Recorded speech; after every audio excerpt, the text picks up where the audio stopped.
आज तक की स्काई डाइविंग की हिस्ट्री में सबसे खतरनाक और जानलेवा हादसा आज से करीब 56 साल पहले 1967 को हुआ था।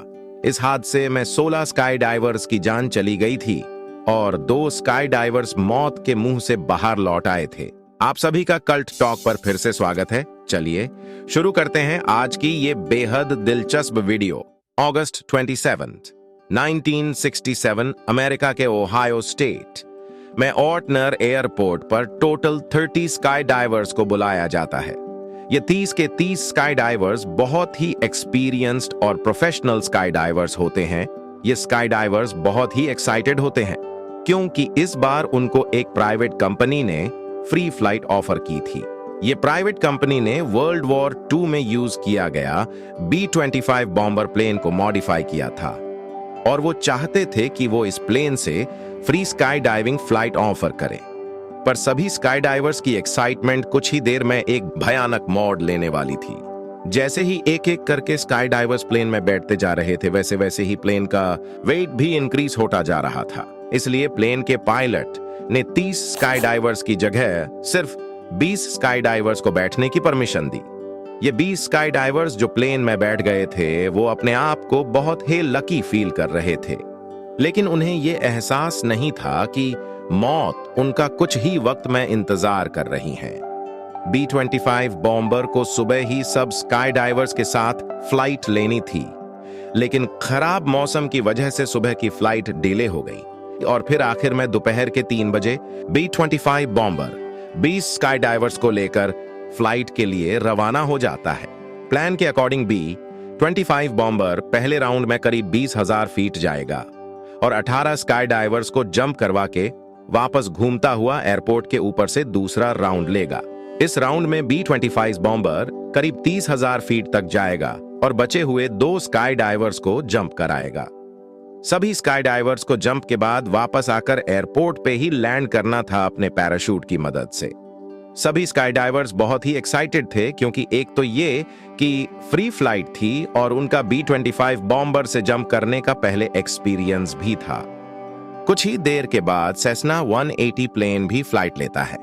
ये प्लेन 13,000 फीट की हाइट पर रहकर स्काई डाइवर्स को अपने कैमरा से उनकी तस्वीरें निकालता है। इसी दौरान B-25 बॉम्बर जो सभी डाइवर्स को कैरी कर रहा था, स्पाइरल करता हुआ धीरे धीरे हाइट गेन कर रहा था। मौसम खराब की वजह से दोनों ही प्लेन्स को एक ही एयर ट्रैफिक कंट्रोल कनेक्ट किया गया था, जो उनको उनकी लोकेशन बता रहा था। करीब 1 घंटे के बाद B-25 बॉम्बर 20,000 की ऊंचाई पर पहुंच जाता है। B-25 बॉम्बर के पायलट ने ट्रैफिक कंट्रोल से अपनी लोकेशन मांगी क्योंकि उस जमाने में GPS सिस्टम नहीं होता था और अगर मौसम खराब है तो जहाज के पायलट को अगर अपनी लोकेशन पता करनी है तो वो कंट्रोल रूम से जान पाएगा। ट्रैफिक कंट्रोल के हिसाब से B-25 बॉम्बर करीब 9 किलोमीटर दूर है ऑर्टनर एयरपोर्ट से। इसका मतलब वो ड्रॉप जोन के अंदर पहुंच चुके थे। 1 मिनट के बाद दूसरे प्लेन के बाद सेस्ना 180 अपनी लोकेशन की जानकारी मांगी B-25 बॉम्बर के हिसाब से, क्योंकि सेस्ना के पायलट को भी मौसम खराब होने की वजह से B-25 बॉम्बर दिख नहीं रहा था। ट्रैफिक कंट्रोल ने बताया कि वो करीब 9 किलोमीटर दूर है B-25 बॉम्बर से। इस हिसाब से देखा जाए तो B-25 बॉम्बर 9 किलोमीटर दूर है ऑर्टनर एयरपोर्ट से और सेस्ना B-25 बॉम्बर से भी 9 किलोमीटर दूर है, जिसका मतलब सेस्ना ऑर्टनर एयरपोर्ट से 18 किलोमीटर की दूरी पर फ्लाई कर रहा है। कुछ देर के बाद B-25 बॉम्बर का पायलट 20,000 फीट पर फिर से कंट्रोल रूम से अपनी लोकेशन पूछता है और कंट्रोल रूम कहता है कि वो अब बिल्कुल एयरपोर्ट के ऊपर ही फ्लाई कर रहे हैं। B-25 बॉम्बर का पायलट फिर से ये बात कंफर्म करता है और 18 स्काई डाइवर्स को जंप का इशारा कर देता है। जो गलत फैसला इन स्काई डाइवर्स की जान ले सकता है, वो पहले ले लिया गया था और ये अभी तक किसी को भी नहीं पता चल पाया था। B-25 बॉम्बर की ऊंचाई पर टेम्परेचर -30 डिग्री तक था और इस वजह से स्काई डाइवर्स ने जंप सूट्स की एक्स्ट्रा लेयर पहन रखी थी। एक एक करके स्काई डाइवर्स जंप करने लगे और सभी बहुत ही एक्साइटेड थे। सभी डाइवर्स एक साथ फ्लाई कर रहे थे और एक खूबसूरत रिंग फॉर्मेशन कर रहे थे। उनके सामने एक बहुत ही ह्यूज बादलों की लेयर दिखने लगी और जिसके बाद उन्हें अपने पैराशूट डिप्लॉय करने थे। पर जैसे ही वो बादलों को क्रॉस करते हैं, उनकी सब एक्साइटमेंट एक खौफनाक मौत के खेल में बदल जाती है, क्योंकि जैसे वो बादलों से नीचे जाते हैं, उनके सामने एयरपोर्ट नहीं बल्कि दूर दूर तक लेक ईरी का गहरा पानी नजर आता है, और जिसे देखकर सभी अपने पैराशूट डिप्लॉय कर देते हैं, करीब 3000 फीट की हाइट पर। उन्हें उम्मीद थी कि वो पैराशूट की मदद से जमीन के करीब लैंड कर लेंगे और फौरन ही अपने हार्नेस से बाहर निकल जाएंगे और पानी में तैरकर अपनी जान बचा लेंगे। पर अफसोस, ऐसा नहीं हुआ। उनकी इतनी कोशिश के बाद भी डाइवर्स करीब 10 किलोमीटर लेक ईरी के गहरे पानी के अंदर लैंड हुए। ठंड की वजह से जो एक्स्ट्रा लेयर्स डाइवर्स ने पहन रखी थी, उनमें वेट बहुत ज्यादा था, जिसकी वजह से वो पानी में तैर नहीं पा रहे थे। लेकिन 2 ऐसे डाइवर्स थे जिन्होंने पानी को देखकर ही अपने बूट्स और एक्स्ट्रा कपड़े उतार दिए थे। 16 लोगों ने अपनी जान गंवा दी, पर 2 डाइवर्स ने चालाकी से अपनी जान बचा ली। डाइवर्स की लाश कई दिनों तक नहीं मिल पाई थी और एक डाइवर की लाश तो 1 हफ्ते के बाद मिली थी।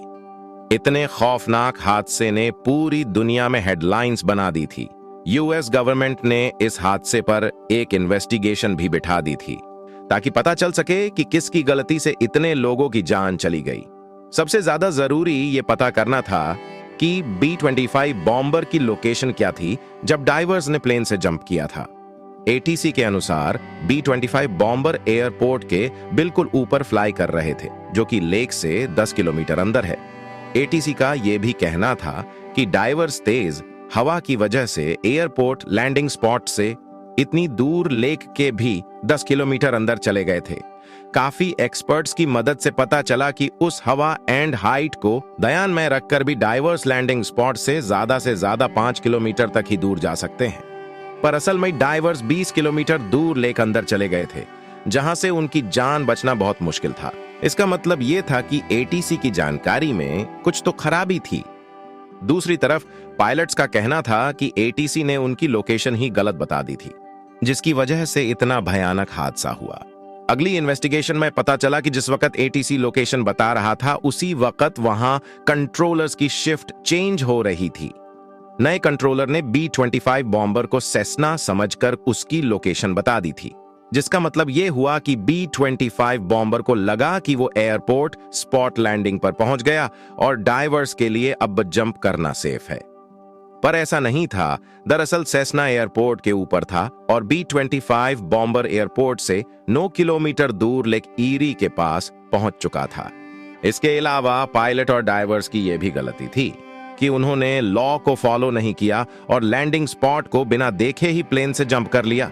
1972 में फेडरल एविएशन अथॉरिटी को 16 डाइवर्स की मौत का जिम्मेदार ठहराया और B-25 के पायलट का लाइसेंस हमेशा के लिए सस्पेंडेड कर दिया गया और एक नया लॉ भी बना दिया कि कोई भी डाइवर कम से कम किसी भी वाटर सोर्स से 50 किलोमीटर दूर ही जंप कर सकते हैं। उम्मीद है आप ये कल्ट टॉक की नई वीडियो लाइक, शेयर और सब्सक्राइब करेंगे। जल्द मिलते हैं एक और दिलचस्प वीडियो के साथ। तब तक अपना ख्याल रखें। नमस्कार।